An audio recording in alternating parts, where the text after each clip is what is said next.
सदर बाजार पोलीस ठाणे गुन्हा रजिस्टर नंबर व कलम 126/2025 भारतीय न्यायसंहिता कलम 303(2) प्रमाणे गुन्हा घडता तारीख वेळ व ठिकाण दिनांक 9/2/2025 रोजी 8 वाजण्याच्या सुमारास रेल्वे लाईन येथील कार पार्किंगच्या जवळ सोलापूर।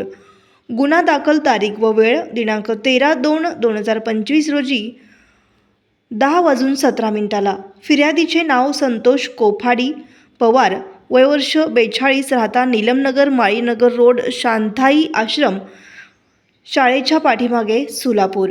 आरोपीचे नाव अज्ञात चोरटा। गेलेला माल 20,000 रुपयांचा हिरो होंडा शाईन मोटारसायकल। यात हकीकत अशी की वरील वेळी व ठिकाणी यातील फिर्यादी वरील वर्णनाची व किमतीची मोटारसायकल क्रमांक MS13DN 7916 ही वरील ठिकाणी हँडवेल लॉक करून ठेवली असता कोणीतरी अज्ञात चोरट्याने फिर्यादीच्या संमती वाचून मुद्दाम लबाडीने चोरून नेली आहे म्हणून तपास पोलीस हेड कॉन्स्टेबल 1374 सरतापे हे करीत आहेत।